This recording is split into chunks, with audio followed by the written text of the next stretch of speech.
Hola, mi nombre es Jorge González Villanueva y soy el formador para este curso de Backbone JS. Backbone es un framework de JavaScript, así que alguien a quien no le suene esto de framework puede preguntarse: ¿y qué es un framework? ¿Por qué lo necesito? Un framework es un conjunto de programación que sirve para hacerme la vida más fácil.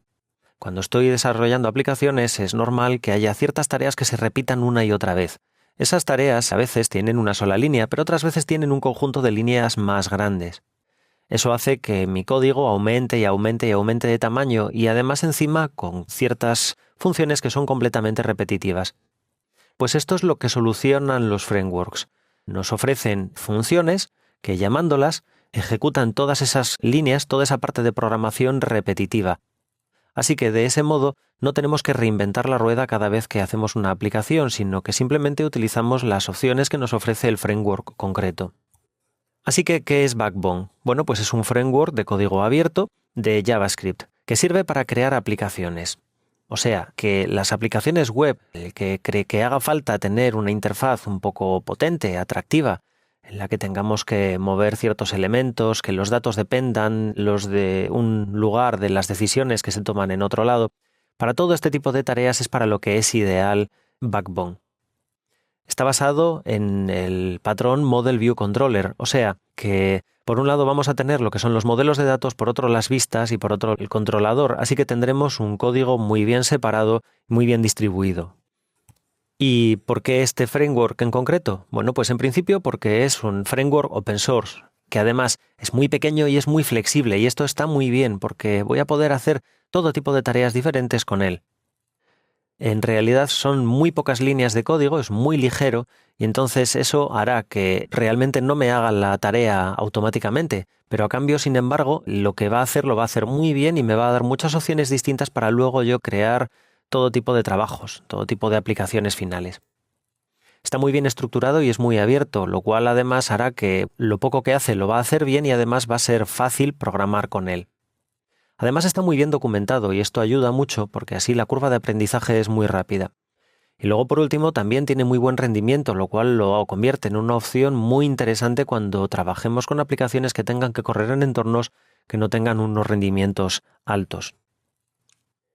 ¿Y por qué utilizar Backbone y no alguno de los otros frameworks? Bueno, hay diferentes motivos. De hecho, hay varios frameworks que están bastante bien. Por ejemplo, uno de ellos podría ser Ember, que personalmente para mí sería un poco el opuesto a Backbone. Ember es un framework que es muy rígido, que hace muchísimo trabajo con muy pocas líneas, pero a cambio te obliga a que el trabajo, digamos que sea más o menos el que te ofrece el propio framework. O sea que si nuestro proyecto se adapta bien a lo que nos ofrece Ember, pues entonces es un framework ideal porque ahorra muchísimo trabajo. Pero si nuestro proyecto en cambio tiene que ser muy especial, tenemos que tener mucho margen para manipular y para hacer modificaciones, entonces no es una buena solución. AngularJS está a medio camino entre lo que sería Backbone o lo que sería Ember.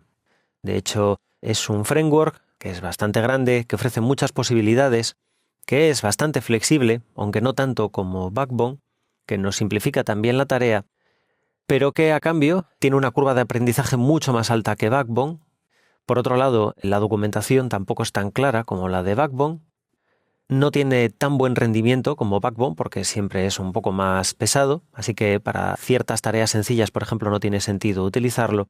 Y por último, bueno, pues tiene un planteamiento que es un poco distinto al de Backbone y es que en él vamos a trabajar más que de una manera abstracta como se haría con el propio Backbone, trabajaremos sobre los elementos del DOM, trabajaremos con entidades HTML, lo cual cambia bastante el planteamiento. Y en cambio tenemos a Backbone, que efectivamente trabaja de una forma muy abstracta, con lo cual se separa mucho de luego lo que es el tipo de aplicación que tenemos que hacer, o sea, es muy independiente de él, con lo cual podemos utilizarlo para casi cualquier cosa. Por otro lado, otra ventaja que tiene es que podemos mezclarlo perfectamente con otros frameworks que sirvan más ya para lo que es trabajar la interfaz, como por ejemplo jQuery, al que estemos acostumbrados. Entonces es un paso muy interesante para pasar de lo que es la simple utilización de jQuery para mostrar unos pocos elementos a crear aplicaciones web ya más complejas. Y luego además, porque también tiene plugins y tiene otros frameworks basados en este mismo framework de tal manera que también es fácil luego reutilizarlo con código que ya ha generado otra gente para mejorar el rendimiento. Para utilizar Backbone lo único que necesitamos es descargar la última versión de Backbone, descomprimirlo y allí tendríamos nuestro archivo de JavaScript listo para ser utilizado.